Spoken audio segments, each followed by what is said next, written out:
And I hope that everyone was able to catch our recent podcast episode because it was really terrific. We got a lot of feedback on it. Great feedback. We also have Mr. Mark Hertling appearing tonight as a concerned American citizen and veteran. Thank you for making the time, Mark. And our special guest tonight, historian, best-selling author, and Washington Post columnist, Max Boot. Thank you, Max, for being on. Fred, I want to pass it to you first for maybe a table set to introduce why we're here tonight and offer some opening remarks, if you would. Great to be here. Well, welcome everybody to the first town hall in our veteran and military community. You know, the Lincoln Project has a very simple goal: defeat Trump and Trumpism at the ballot box. And we also have other goals, including supporting free and fair elections. I joined the team about a month ago, and the veteran and military community is such a key part of our community in the nation, and of course in the Republican Party and our voting constituency. So it only seemed natural to launch communities surrounding our veterans and our military community. You know, there's such a large audience. There's 18.6 million veterans alive in the United States today, 2 million service members. The larger community can number some estimates as high as 28 million to 30 million people. So it's a large group of folks who are interviewed, you know, a part of the military community. So we're launching our community today with a number of activities. This town hall is one of them. It's great you're all here. We also announced today our first list of 24, the Veterans Leadership Coalition, who are members of a broad streak. Mark is one of them, but we didn't want to just bring in former generals. We brought in members of the community. You'll meet a couple of them tonight. Larry Hughes, who is a caregiver for Wounded Warrior. Dan Barkoff, who is a former Navy SEAL. And we wanted to get the unique voices in the military community so they could tell their stories. They could tell you what's happened across the nation under Mr. Trump's leadership and around the world. And so we're excited to join tonight. We'll be announcing some big initiatives at the end of the night. And we've got a great crew tonight to talk about the issues that face our community. And what our goal here is to make you understand and let you see the inner workings of how these decisions made in the White House, or indecisions sometimes, lead to the challenges our military folks face and our military soldiers face, service members. So excited to be here. I've got a great crew. Ron, I'll take it from there. Absolutely. Yeah. Thanks, Fred. Mark, I want to turn it over to you for your opening remarks. We discussed a little bit earlier, and you have something specific you'd like to share. Yeah, thanks, Ron. What I kind of wanted to say was that reflecting back on my career as a soldier, I remember in coming on here tonight that public servants take an oath to the Constitution. And during that 4-decade career that I had as a soldier, I've taken that oath every time I was promoted, given it each time I enlisted or re-enlisted a soldier. And it was a oath that really meant quite a bit to me because it's different and unique from other countries in the world. It reminds us of who we are, what we do in terms of defending our Constitution and living our values. Today, different than when I joined the military in 1975, we live in a much more complex world.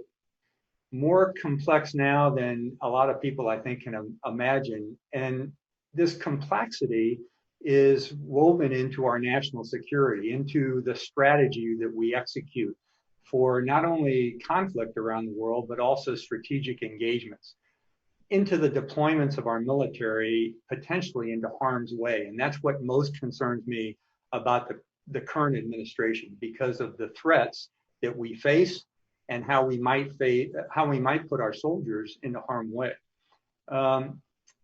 We're asked to fight as the military if diplomacy fails. And we're also asked, as part of that oath, it's kind of an implied task, that we put our life on the line to defend our nation. And we don't want to do that for those who are potentially making mistakes or are very callous about the way they approach sending us into combat. In telling a quick story, I told this to Ron and Fred earlier. In December of 2017, because of my role as a military analyst for a cable channel, I was asked, along with the other military analysts from a bunch of other cable channels, to review the president's new national security doctrine, his national security strategy, the NSS, which is important because it guides an administration of how it faces threats around the world. H.R. McMaster, the former national security advisor, was a friend of mine when we served together. And he asked all of us to take a look at the document before they released it for public consumption and to comment on it, to give our view of what it was saying. You know, and in reading that national security strategy, which, by the way, bears the president's signature on page 2, anyone that read it would have commented on potential disconnects back then, which have turned into glaring deficiencies now. Because, and I'll kind of run through what the document says, we aren't showing an example to other nations that we are committed to our founding principles as a nation. We're not promulgating our values to other nations, something we've done in the past, something that I did serving under 8 different presidents, 5 Republican and 3 Democrats. Values like the rule of law, dignity and equality for all, reduction of human suffering, the protection of religious freedoms and religious minorities. Those are all the things that it says we're going to do in this document. We're also not strengthening our alliances with other like-minded nations. That's another point that's put in this document that says President Trump wanted to do this.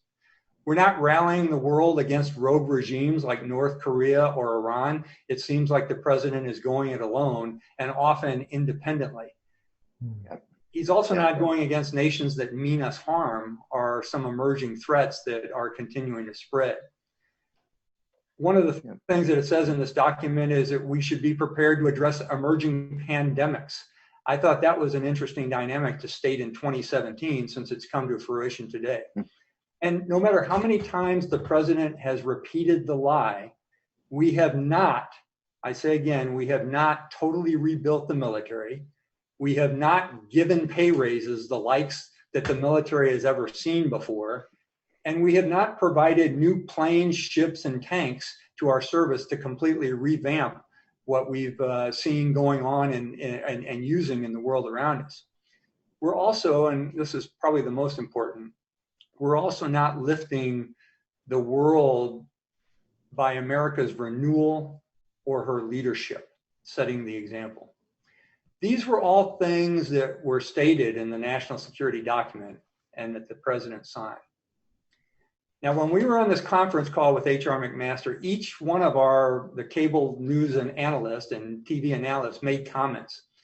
But each of us was concerned because even back then in 2017, while it was a valid document describing how we should address the complexities of the world around us, we also knew it was written for someone who had already demonstrated that he doesn't truly understand the complexities of that America faces.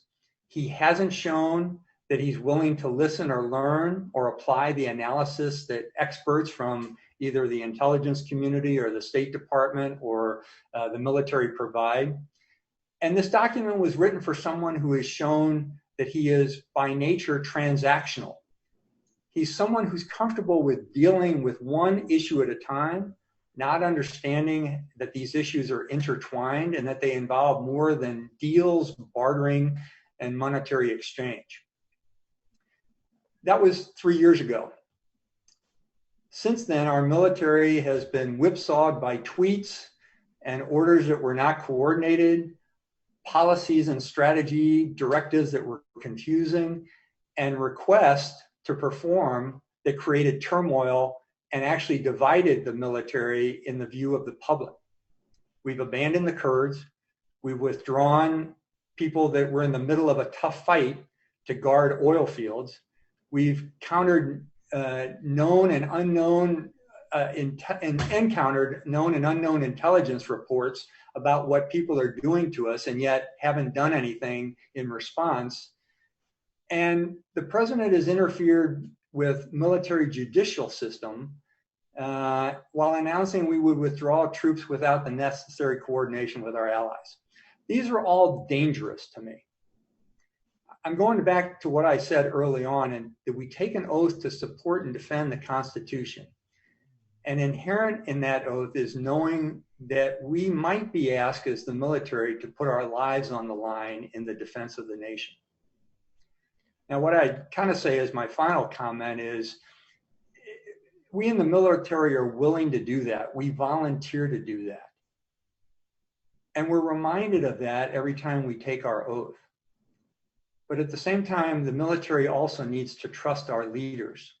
We need to know that our leaders care for us, listen to us, and understand us. And while I've painted the picture of the big strategy, what I wanted to show tonight was a box that I've shown on TV a couple of times, but I wanted to show it here tonight as well. It's a simple cigar box that's been engraved with the term "Make It Matter" on the front. There are 3 people in the military that possess this box. And inside of it, for me, I have 253 cards of soldiers that I've lost under my command in combat. I look at this box, I keep it on my desk, and I look at it every day. I take 1 or 2 pictures out and really try and remember that young soldier, that man or woman who gave their life, made the ultimate sacrifice for their country, and realize that I was at fault in one way or another, that some mistake that I made potentially caused their death, or that one of their subordinate commanders made, or in fact, something that they did in terms of defending the country. And I take this very seriously. I think about this every day, even though I've been retired for 6 years now. What we want is a president to do the same, to understand that the decisions he or she makes, the actions he or she takes, puts these soldiers' lives on the line. So they better be pretty good at what they do. They better study their documents, and they better understand the implications of their actions. And right now, that's all we're asking for, but I don't think we're getting it in return. Before we move on to Max, Mark, I wonder, thank you for those remarks. I wonder if you could sort of lay out for everyone who's watching what the stakes are if we don't succeed, and if Donald Trump wins re-election. How would you put that to civilians who are not members of the military community? Yeah, what we do, and I alluded to it, but we depend a lot on our allies. It's been a military contention that if you have to fight or have to face people who are threatening democracies, you should build an alliance, because you can't do it alone. And a good part of my career has been building those alliances, primarily in Europe, a little bit in the Middle East. And what I've seen and what I've heard from allied commanders and governments is that they are lacking some of the same trust in the current administration that we in the military are starting to lose. And you gain trust by drops, but you lose it by buckets, as my dad used to tell me. And every day there were people all over the world in uniform, and diplomats and intelligence services, who were trying to gain trust in our allies that had our same view of the world. And truthfully, we've lost that. So there's that perspective. The other perspective is we have seen rash decision-making, commands and orders given by tweets, a lack of collaboration and cooperation with others, with both inside of our government and outside of our government. And truthfully, I'm surprised we haven't had more of a mess than we've had, that we've put people in harm's way, that we could have done that very easily in many situations, but we didn't. And I'm concerned that if we continue under this administration and the way they are playing quick and loose with the facts and with people's lives, that we will certainly put more cards into my box. And that's what I'm concerned about. Ron, I'd love to add too. I think what I heard from Mark too is and I know, as a former lieutenant colonel in the Army and leader in combat, I lost men in combat in my very Desert Storm. I think what I keep hearing though in that early part is the solemn duty of the commander in chief.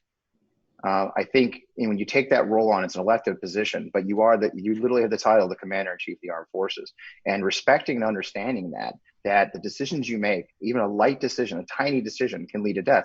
Trump learned this early on when he authorized the SEAL raid that ended up getting a young man killed. And there was a recent commercial by VoteVets about how angry the father was because it was a raid that had been disapproved by the previous administration. Trump just I think he made the decision at dinner with Steve Bannon. It was a light decision. And then men got killed. And I think that's been part of our frustration too, with those of us who are veterans, especially, is it just seems like Trump's never understood the solemn duty that goes with being a commander in chief. And guys like Mark and I and others who have served understand that. Mark's bond tells it all, right? We've all got those cards. Some are visible, some are hidden inside of us. But I think that's what I hear a lot of is Trump has never grown into the job. Trump has never tried to grow into that job. What I'd say in response to that, Fred, there's an old expression, you probably heard it: take your job, but never yourself seriously. And what we have in our current president is he's taking himself very seriously and not taking the job seriously at all. Right. I want to switch gears a little bit and move to Max. Max, I wonder if you could talk a bit about why Trump's foreign policy is almost entirely a failure, especially touching on him pretending to stand up for the military while letting them down. First, it's a pleasure to be here with Fred and Mark and all of our other great veterans who have given so much for this country. As a historian, I'm struck by the date. This is September 1. Tomorrow is the 75th anniversary of the signing of the Instrument of Surrender by the Empire of Japan on the deck of the USS Missouri, anchored in Tokyo Harbor, the surrender accepted by General Douglas MacArthur on behalf of the Allied forces. That was the end of World War II, the costliest conflict in American history, in world history, the second costliest conflict in US history. We lost 400,000 Americans to defeat Imperial Japan, Nazi Germany, and Fascist Italy. That was a devastating conflict. And out of the ruins of that war, out of the deaths of 400,000 Americans, the greatest generation tried to build a new world order that would prevent a World War III from breaking out, and that would safeguard us and our allies. And they did that by basically championing the principles of collective security, free trade, promotion of human rights and democracy. Those were the basic underpinnings of the post-World War II American-led order. And of course, that order was guaranteed by American troops, because after World War II, we did not take this America first attitude. We took a much broader viewpoint where we said it was in our interest to protect our allies so that we could prevent the next war from breaking out, rather than having to respond as we did after we were attacked in Pearl Harbor in 1941.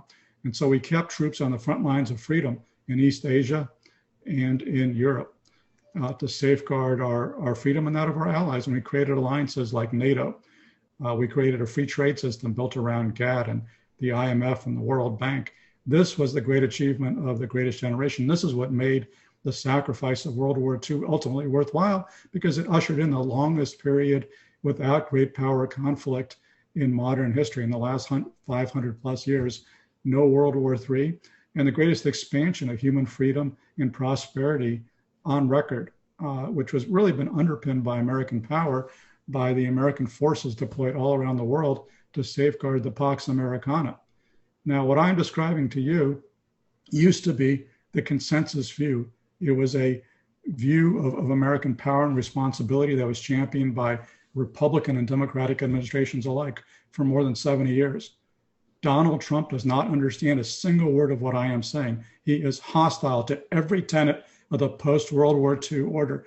It is telling that his foreign policy is called America First. That was the slogan of the pro-Nazi isolationists of the late 1930s, like Charles Lindbergh. That is the slogan that Donald Trump has chosen to resurrect, because he is actively destroying the post-World War II order.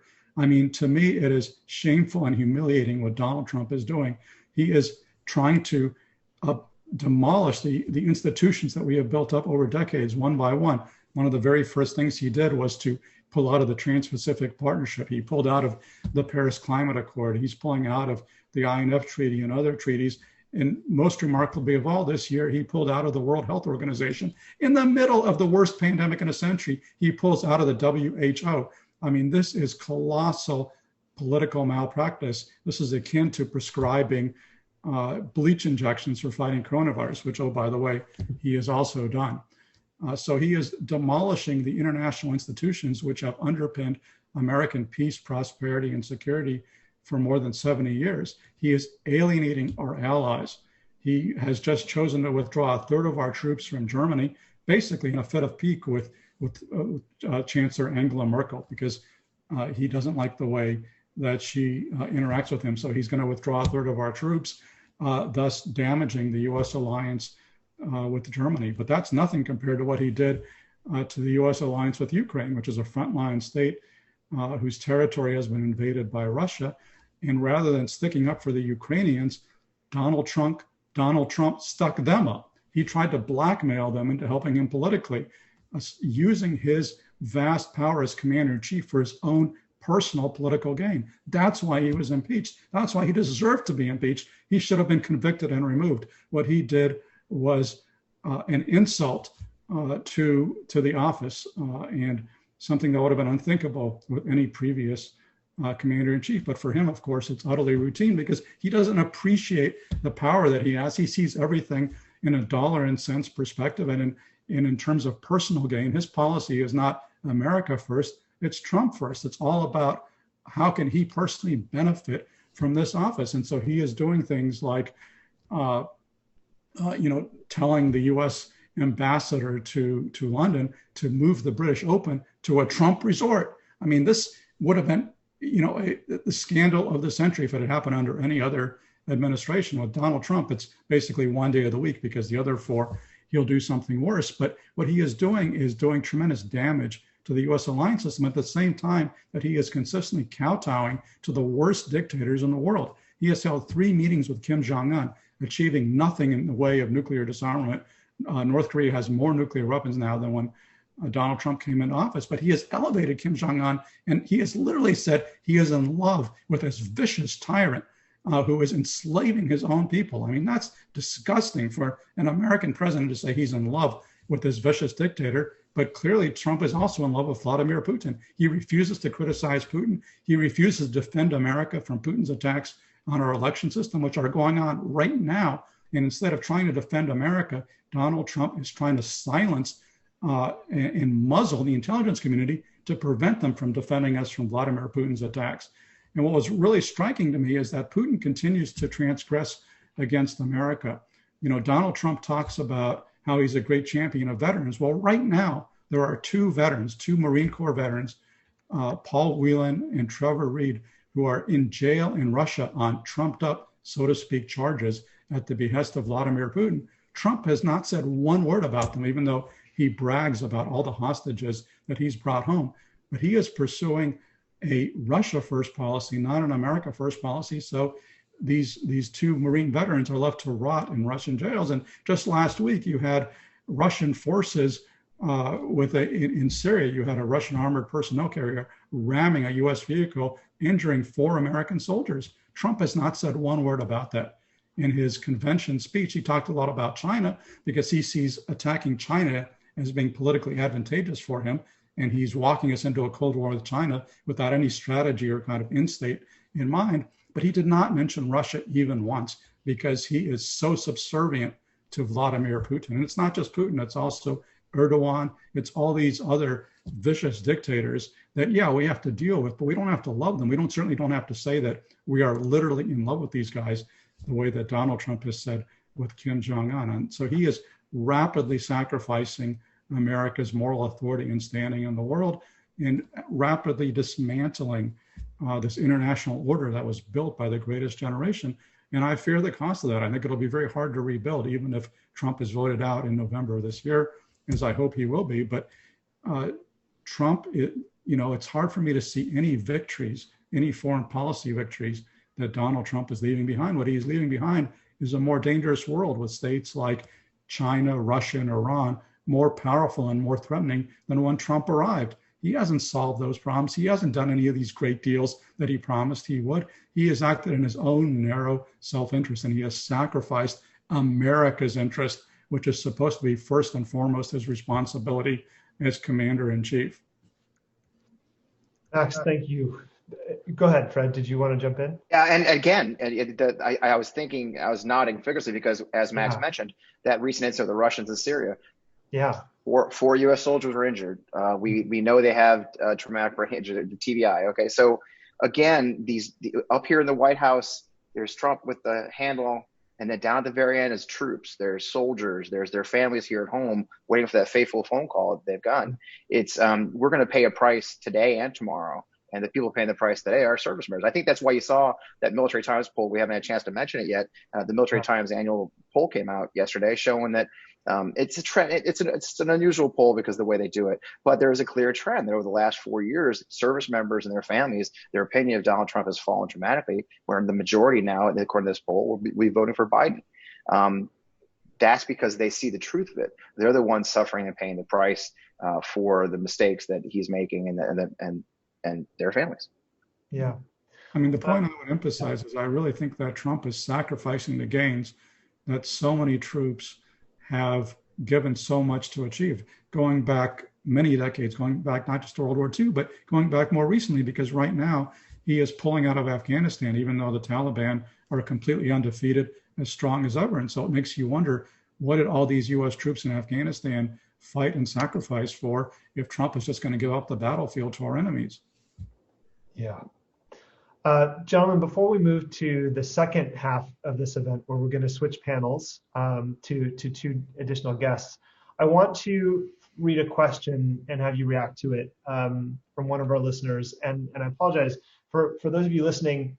We're not going to have time to do live questions and answers on this call because I want you to hear from our guests as much as possible. But I do want to read one question in each of these segments. And the first one here is from Roberta Vincent. And she says, we already know about the Trump administration not showing proper respect and help for our allies, like the Kurds in Syria, and ignoring Putin's paying Taliban with bounties for killing our soldiers. What else in this vein should cause us concern? And I think you all have spoken a lot to what our viewers here should be concerned about. Is there anything else you might say to Roberta? I'll start by saying that he is, even though it has not been as overt and really shown to the American public, his treatment of many of our European allies, which I'm most familiar with, has been just reprehensible. The way he has treated Mrs. Merkel, the way he has treated the Baltic states who are on the front edge of freedom. Several of the other countries in Europe have just been, they've really been ignored by the president and actually insulted by him at many of the NATO conventions. But you also take a look at the actions he has undertaken. We're talking about the potential for dealing with Mohammed bin Salman in Saudi Arabia, a guy who contributed to the murder of a Washington Post journalist. And yet we, as a government, are showing them great kudos and great respect when they should be really approached on this issue of how they're killing someone from the United States. So, I mean, those are the kinds of things that are exponential. It's been overwhelming. In any other administration, each one of those things would have taken the headlines because we are so overwhelmed by the constancy of it and the numbers of it, America doesn't even see it. And unless you're really imbued in foreign policy or international affairs, you don't even know about it. But there has been continual insults on a repeated basis to our allies and friends, while cozying up to those who are our foes. Matt. Yeah, I mean, I think that's very true. I would also add the example of South Korea, one of our closest and dearest allies, going back to the Korean War. Donald Trump is trying to stick up South Korea to vastly increase their contribution for U.S. troops. He's already done that. They increased their contribution to nearly $1 billion. But for Trump, that's not enough. He wants to increase it to $5 billion, which is more than the actual cost of stationing U.S. troops in South Korea. He actually wants to turn a profit on this because he basically sees U.S. troops as mercenaries. He thinks that they are there to make money, not to serve with our allies. And this is tremendously insulting to Koreans because they are incredibly proud of the fact that they have stood shoulder to shoulder with the United States in every single war since the Korean War. They sent 2 divisions to Vietnam. They sent troops to Iraq. They have been with us all the way, are some of our closest allies. And Donald Trump is insulting them and saying, hey, unless you increase by 5 times your contribution for U.S. troops, we're going to pull them out because we want to turn a profit. And John Bolton in his book actually quotes Trump as saying, I want to turn a profit. This is not the American way. This is an abuse of what U.S. forces are all about, which is the collective security of the United States and our allies. And Ron, if I can, I'm sorry, I'd like to add one more thing to that because Max reminded me of it. And that is, I'm going to go back to Europe and our allies. When we were fighting in Afghanistan, initially against the Taliban, at the early stages of the Afghan war, we requested assistance from our allies around the world. The Europeans, the NATO alliance, stepped up where the ISAF force, the International Security Assistance Force in Afghanistan, most people thought it was all Americans. About a third of that force came from our allies, and about 90% of those allies came from Europe. These are the same people that Trump is saying aren't paying enough, and yet they have paid in blood and their nation's treasures. I mean, the small country of Estonia, I once went to a chapel service where they were honoring an Estonian soldier who had been killed in Afghanistan. And the number of soldiers they had on the wall who had contributed the last full measure only paled in significance to the number of Polish soldiers and to the number of German soldiers and to the number of, I mean, name that tune, all of them were there and they gave their life and treasure. But America doesn't realize that. That's what we get from alliance, fighting alongside our allies. And I think the mercenary aspect is something to think about too. We've heard this over and over on Trump, right? We're going to send troops because remember when he sent troops to Saudi Arabia, he literally said, well, they're going to pay for them. We pulled out of Syria, we pulled off the line and abandoned the Kurds until they realized there was maybe could guard some oil. Trump's always about how he could money. Look, young men and women, our sons and daughters join the military for a lot of reasons. Good education and opportunity to serve the nation. They don't sign up to be mercenaries for Saudi Arabia to guard their oil or anyone else. And Trump everything is about a business transaction. And our sons and daughters should not be part of a business transaction with the president of the United States. And then there's that long-term effect. What happens to the all-volunteer force when young men and women hear over and over that their lives, their potential lives, are a business transaction that if Saudi or Kuwait or Korea can pay enough money that we'll put our soldiers in there to guard them for us. It's a misuse of our sons and daughters and a complete misunderstanding of what international relations and what foreign policy is about.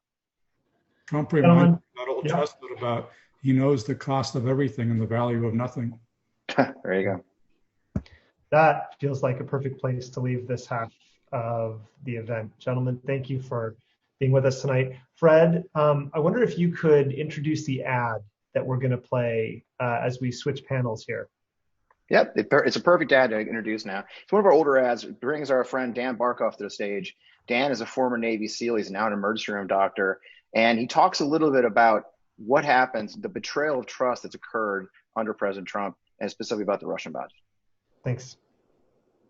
My name is Dan Barkoff. I'm a 2001 United States Naval Academy graduate. I'm an ex-Navy SEAL, currently an emergency room physician, and the founder of Veterans for Responsible Leadership. Months ago, Donald Trump learned that the Russians were paying bounties for dead American soldiers in Afghanistan. He chose to do nothing about it. Any commander-in-chief with a spine would be stomping the living shit out of some Russians right now, diplomatically, economically, or, if necessary, with the sort of asymmetric warfare they're using to send our kids home in body bags. Mr. Trump, you're either a coward who can't stand up to an ex-KGB goon, or you're complicit. Which is it? Donald Trump is unfit to be our commander-in-chief, and that's worse than useless. I'm a pro-life, gun-owning combat veteran, and I can see Trump for what he is, a coward. We need to send this draft dodger back to his golf courses. The lives of our troops depend on it. The Lincoln Project is responsible for the content of this advertising. A little subtle. A little bit subtle. Like Dan. And here is the man of the hour. We're now joined by former Navy SEAL and current emergency room physician, Dan Barkoff. Dan, thanks for being on tonight. Thanks for having me, guys. I'm happy to be here. And we also have Blair Hughes, who's an advocate for wounded veterans and military caregivers. Blair is the wife of a U.S. Army infantryman who was severely injured in Iraq in 2008, and she's also a mother of 5. Hi, Blair. Thanks for being on with us tonight. Thanks so much for having me tonight. Dan, I want to go to you first and have you talk about the Russian bounties, which we talked a little bit about in the previous segment, and war criminal pardons. Yeah. So,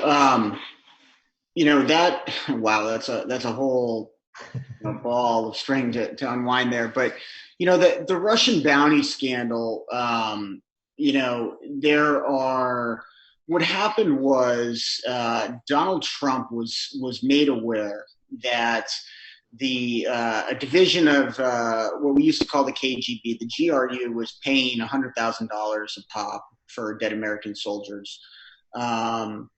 It was in the presidential daily brief that's been confirmed by multiple credible news sources. It's been confirmed by multiple, leaks from within the intelligence apparatus. I often, I feel he's either a coward or complicit. And his excuse 67 days ago when he, learned of this, or when this story broke, was that it was never brought to his attention. So, okay. So even if it was never brought to your attention prior to that, which is giving Donald Trump quite a benefit of the doubt, which I don't think he deserves, we're quickly into, well, what have you done in the last 2.5 months? And so, I mean, a bounty, paying money for dead American soldiers to do nothing about it.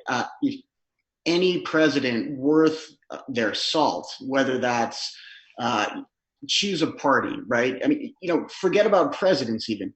Any presidential candidate, Michael Dukakis, okay, Bob Dole, choose someone. They would have gotten Putin on the phone immediately. That second, they would have left that meeting and said, get me Vladimir Putin on the phone right effing now. And that did not happen. And so, a bounty scandal, I was trying to think of what does a bounty scandal mean? I mean, the NFL got this right, okay? The Saints were paying money to tackle people and injure people and put them on the disabled list. And Sean Payton got suspended. Their defensive coordinator, I forget his name, he got suspended. And this is Roger Goodell, who is no bastion of incredible leadership, okay? So, Donald Trump, what have you possibly been doing in the last 67 days? I mean, how many times has this guy gone to the golf course? But, if someone was paying money for someone who's important to you to be hurt, I think you owe some explanations.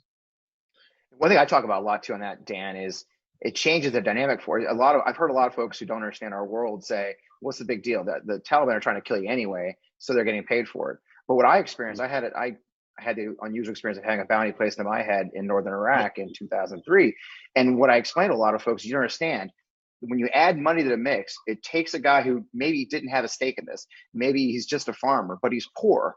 And now, well, there's a bounty, there's money to be made. So you turn everyone into a potential killer, right? It changes the dynamic from the hardcore Taliban and the hardcore IS to any person. So now as a service member, you're going into villages and literally where you kind of knew there might be some insurgents, now it changes. You have to think in your head, darn, everybody in this village may want to kill me.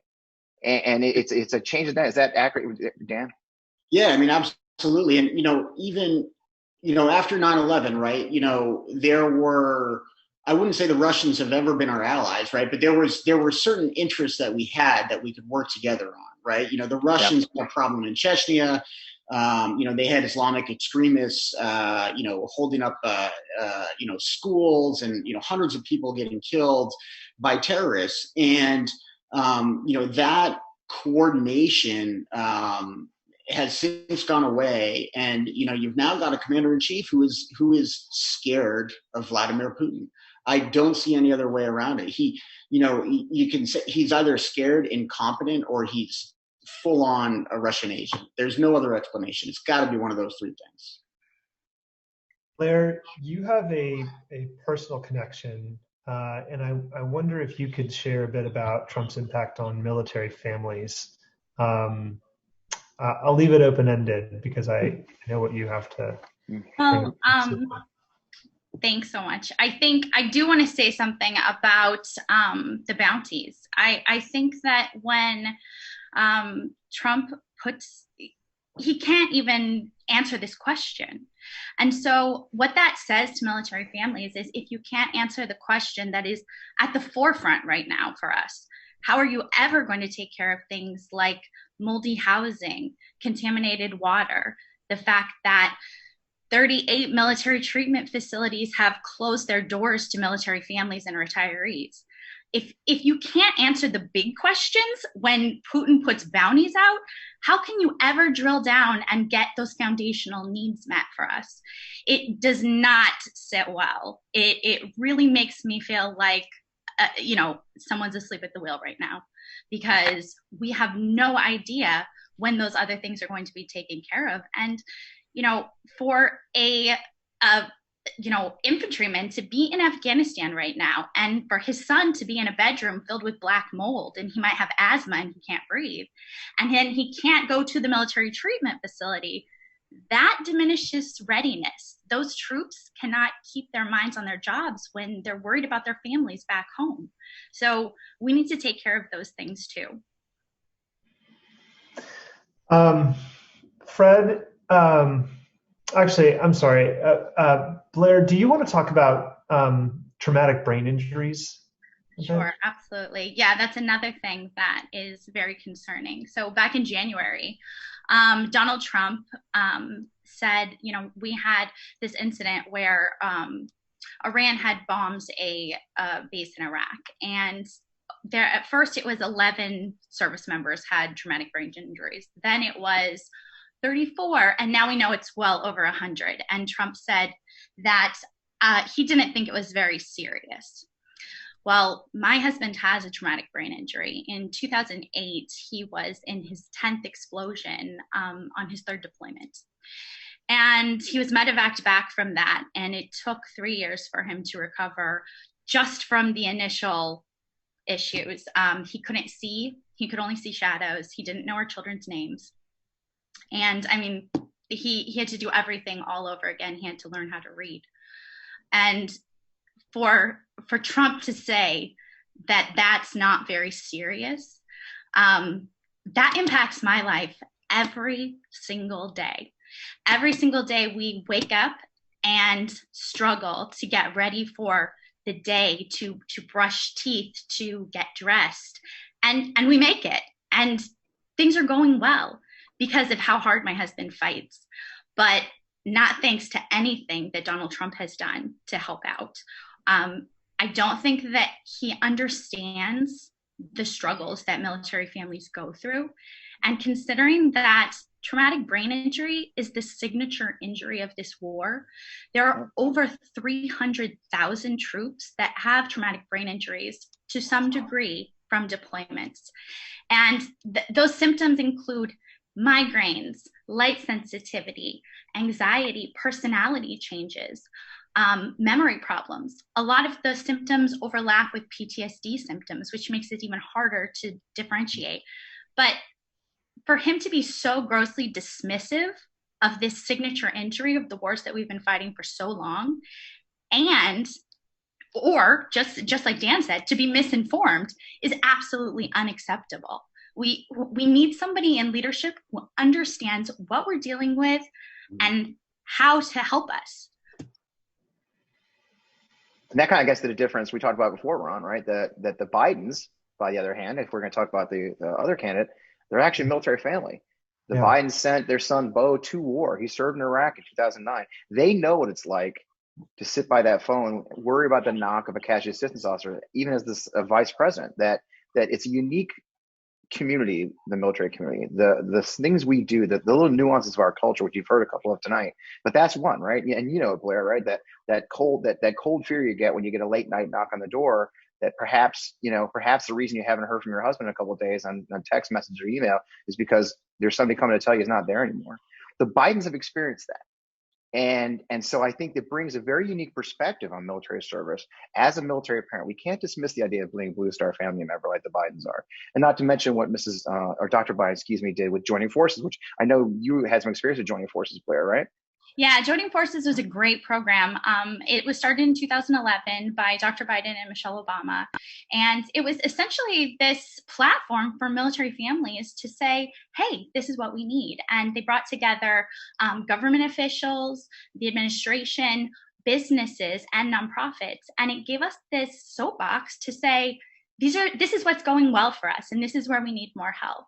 And it really helped so that nonprofits weren't duplicating services. It was so essential. It was kind of like we were turning the Titanic, very, very slowly with military culture. We, even knowing about what traumatic brain injury was and how those guys need to be pulled out. I mean, one of the reasons that my husband's brain injury was so bad was because they just kept mistakenly sending him back in and thinking that it was not serious, when in fact it was. It ended up being cumulative damage and he had a brain bleed. So we've moved that slow Titanic, and we've done that all together with Joining Forces. And then the Trump administration comes along and you think, okay, new leadership, we can keep going with this. They completely scrapped Joining Forces. Why? It makes no sense. It was our one way to have a voice as military spouses. And now we have to pound the pavement again and do it like we always did before 2011, where you're on your own. You have to go and get what you need by yourself. And it just doesn't seem like anybody's looking out for us anymore. I want to get to one of the questions from our listeners here. And actually, there are a ton of really good questions. I was just reading the folks who are listening live. But this one is from Kelly Dulka. And she says, how are the mental health needs of veterans being affected by the delays in getting medications via the USPS? This is urgent and potentially fatal to veterans with PTSD. Blair, do you want to speak to that first? And then Fred, I know we have some other things to talk about with the USPS. Yeah, I know that right now there are over 30,000 veterans who are waiting for medication from USPS. And some of those are life-changing medications. They need them, whether it's for diabetes, heart issues, or those psychotropic drugs that people are taking for PTSD. You can't let those levels go down. You need to keep them stable. It could be very scary when people have issues with that. It's so important. There are so many hurdles that we have in spite of all of this. And then to put these things up, it's like someone's trying, they're like out to get us or something. It's crazy, but that you have to think that. Why would somebody not give you the medications that you need, that your family needs? It's nuts. Fred, do you want to talk a bit about military ballots? Shall we switch gears a little bit, because we've got another question in here from Caleb McDaniel, which we were planning to talk about this anyway, but he says, what can active duty military members do to make sure our ballots return home safely? And while we're on the topic of USPS, I think we need to talk about that. Yeah, and actually, Blair just I think you just did a video about that. It is so key. All of us who served, Dan, me, and Blair and her family, and you've been overseas.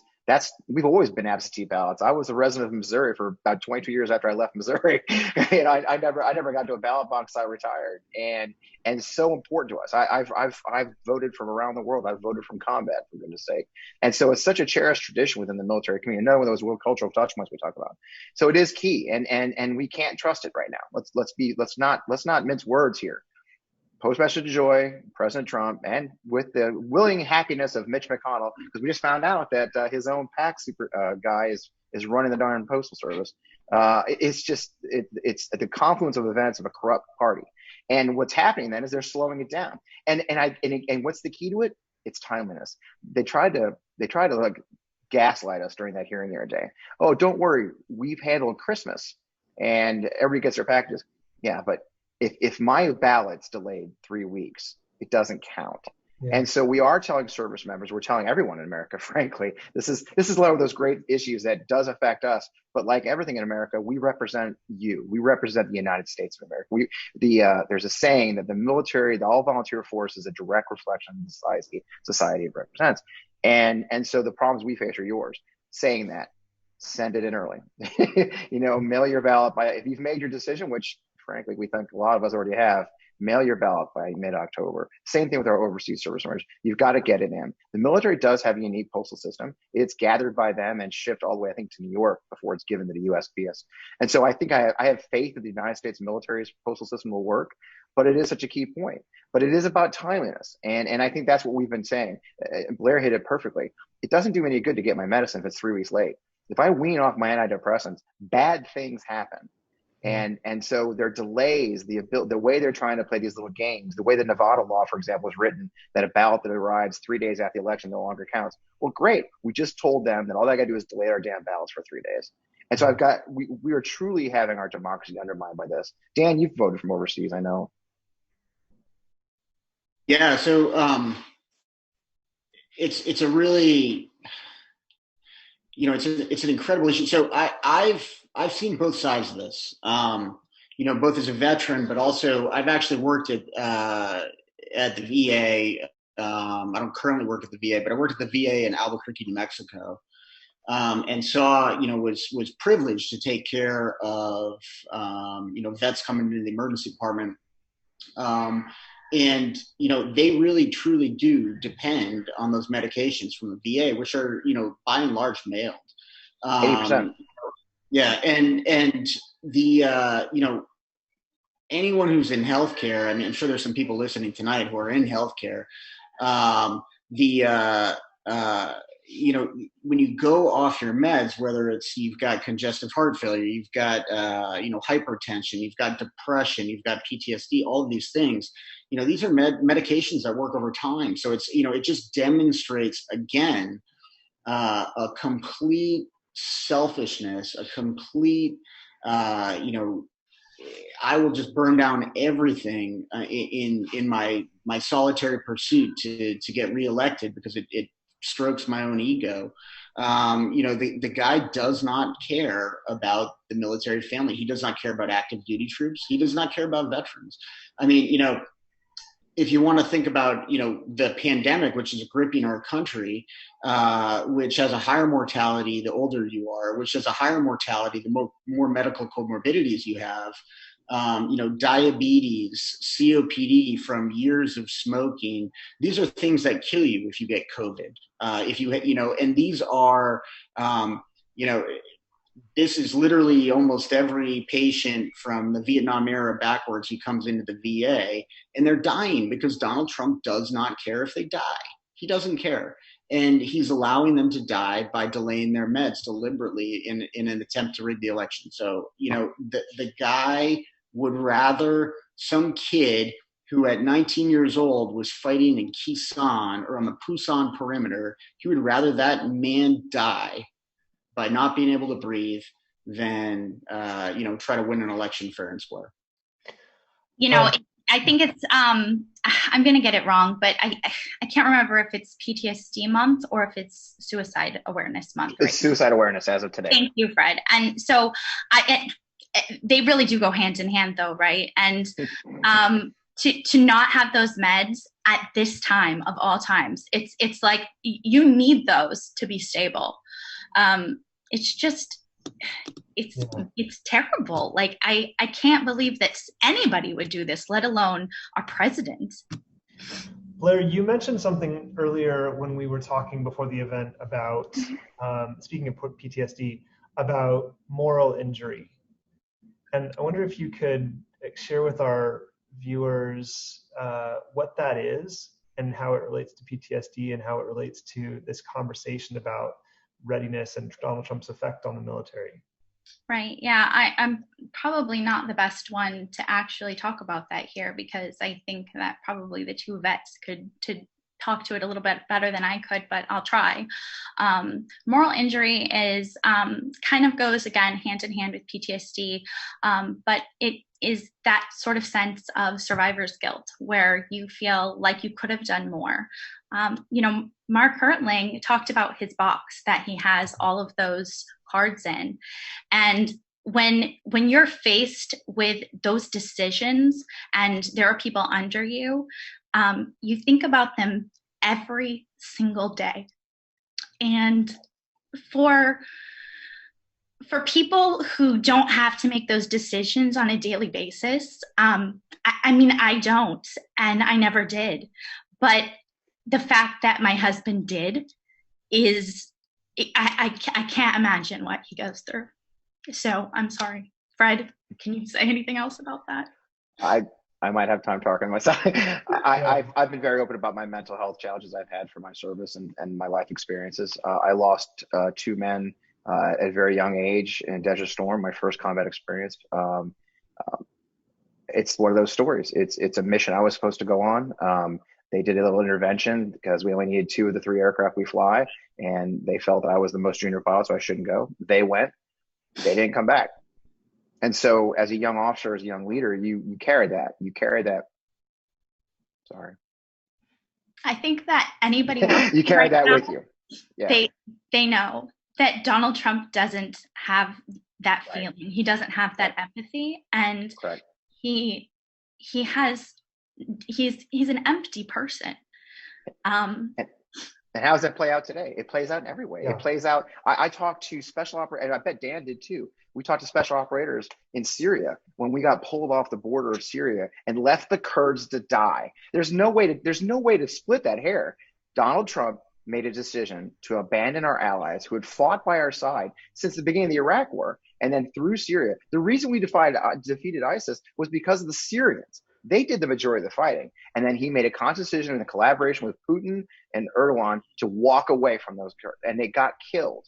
And I've heard some horrible stories from special operators who were working with the Kurds. They had to leave their allies. Imagine fighting side by side with somebody for months, multiple tours for the SEALs. And then to say, guess what? My commander-in-chief said, no, peace out, and then drive out knowing you're leaving them and their families to die.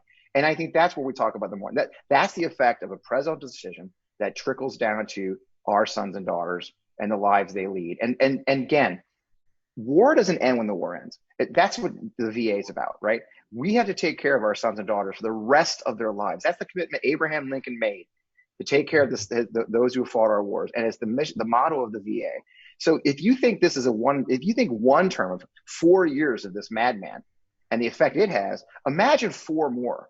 What is the damage he'll do to our military? What's the damage to do to our military families like Blair, the veterans who don't get the care they need, with 4 more years? And by the way, 4 more years where he doesn't have to pretend he gives a damn what we think. Yeah. That's what scares me. A lot of those moral injury issues do not just end with the service member. They come home, they have 100%. Nightmares, they have awful feelings, and it actually carries over to our caregivers, and their children have secondary PTSD from those issues. All of my kids are in therapy. I'm in therapy. And we wouldn't be if he had not been in those combat situations. And you know what? That's okay. We will bear that burden, but we cannot do it without someone who understands what we're going through in leadership. Right. We need that help. Yeah, that's the fundamental problem, I think, or a fundamental problem. So Trump fundamentally does not get the nature of professional military operations. And, he is a guy, and it gets to his pardoning war criminals, but he is a guy who thinks that, a war is like a Liam Neeson movie. It's like the movie Taken. You just go out and you get the bad guys, and the tougher you are, and you just got to be harder than them, and kill everybody and let God sort them out kind of philosophy. And that is not how wars work. And it's also frankly kind of insulting. Like, we're not tough enough to get it done before. Like really, JSOC in the Al Anbar province wasn't tough. The Marines in Ramadi in 2006 weren't tough. The kids in the Korangal Valley weren't tough. Donald Trump has no concept of the profession of arms. And, since we did away with conscription at the end of the Vietnam War, we have been a professional military force. And right now we're seeing the problems of having a commander-in-chief who fundamentally does not understand that and just watches too much damn TV. I mean, the guy thinks that, this is, Tony Soprano or whatever, and nothing could be further from the truth. And Fred and Blair's story, I think, really kind of, it should make you think a little bit about the real world implications of having someone who just doesn't get it. I was just scrolling through the chat and I saw someone asked a question about veterans healthcare and that President Trump says that veterans healthcare has improved. And probably to the audience we're talking about right now, we don't need to tell them that it's a lie that he signed in the Veterans Choice Act, that Obama actually did that. Whether or not you like President Obama is irrelevant. Trump didn't sign that. But something that just came out recently was that there are I think it was 2,900 plus veterans right now that have died from COVID in VA patients. And the VA patient rate that they're dying at is 1 in 18 positives. So there are 18 positive cases and every one of those is dying under VA care.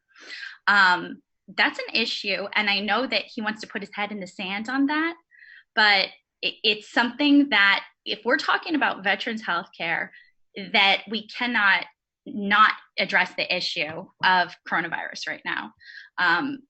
We need more testing done at VA facilities.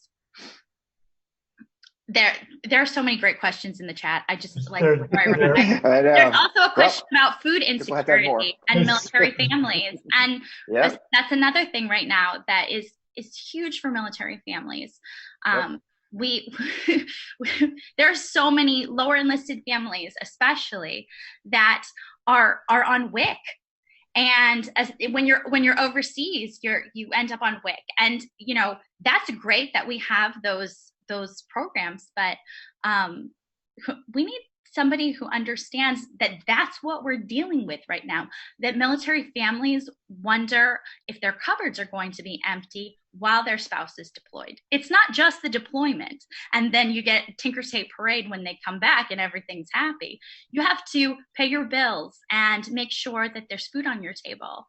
My sister is an Air Force spouse, and her neighbor has a hole in her ceiling in her on-base housing. And I said, how long has that hole been there? And she said it was from Hurricane Matthew in 2016.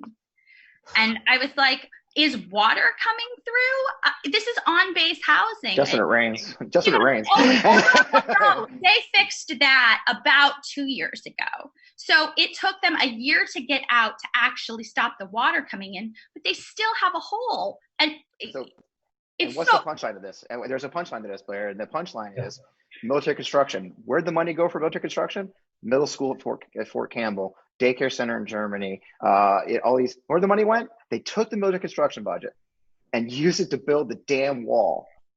5 miles of wall. So we've got family members in multi housing. We've got housing. We got daycare centers falling apart. We've got schools not being built. And this administration, with the complete compliance and happiness to serve, DoD Secretary Jesper, happily giving up our money for our military families to build a stupid wall.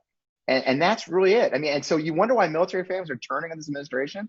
They see their kids going to middle schools falling down. They see their family living in multi housing, and they see the money being pulled happily by their defense secretary and sent to build a wall to honor this brutish man's ego. And I think that's maybe where we should probably end it. Yeah. Probably end it there. So there's so much more we can say. We'll have to have more. We'll have more. Yeah. So there you go. We got 8 weeks. I love talking. There's so much more to say, and there's so many people who are absolutely outraged, but there are a lot of people who are asking, what can we do? And I think that's the question that we need to end with. So Fred, I'm going to turn it over to you in just a minute, but everybody who's listening right now who RSVP'd for this event, you're about to get an email. If it isn't already in your inbox, it will be in the next few minutes, with a link to a Facebook group where we're going to be organizing veterans for our military coalition. And when you get that link, it's a closed Facebook group, so there'll be a question or two at the very beginning that you'll need to answer in order to be let in. But that should be coming over to you very shortly, and we hope that if you are a member of the military or veteran, that you will join the community there. And Fred, or family member. We want family members too. We want Blair. We want Blair in there. We're not going there. Family members, absolutely. The home front running, we can definitely help out. So well be there. And look, you do not want to piss off an Army wife. I don't know. I just infantry wife. Fred, do you want to share with folks the purpose for the group, the community we're building there, and what they can do? So the group a big part of the group is going to be talking to you, organizing events, and helping you understand. But we're really excited about that third pillar of the Lincoln Project's mission, that third pillar, which is free and fair elections. And it's good to have a doctor with us, Dan Barkov, and a partner as the head of Veterans for Responsible Leadership. But we're partnering with Veterans for Responsible Leadership and Wall of Vets, which is a great organization coming out of Portland, and Veterans for Responsible Leadership and us to do something that really isn't that partisan. We have never had an election that's more in danger because of a confluence of events, not just Donald Trump, but the COVID-19 crisis, which Dan can talk about. You know, when I joined the Lincoln Project, a lot of us military people are like super fans of Joshua Chamberlain, right? I don't know, probably, so Joshua Chamberlain, if you don't know, was a professor at Bowdoin University in Maine. When the Civil War started, he volunteered to serve. They wanted to make him a general right away. He refused. He said, I need to learn the business. They made him a colonel. And many of us know Joshua Chamberlain for a lot of good reasons. But the moment we know him for is the Gettysburg Battle and the day 2 of the Gettysburg Battle. And Joshua Chamberlain found himself in the 20th Maine on the far left side of the Union flank on a little hill called Little Round Top. And they just by confluence events were the unit holding the line when the Confederate regiment from Georgia and Alabama attacked in repeated waves against this small hill, to the point where the 20th Maine ran out of ammunition.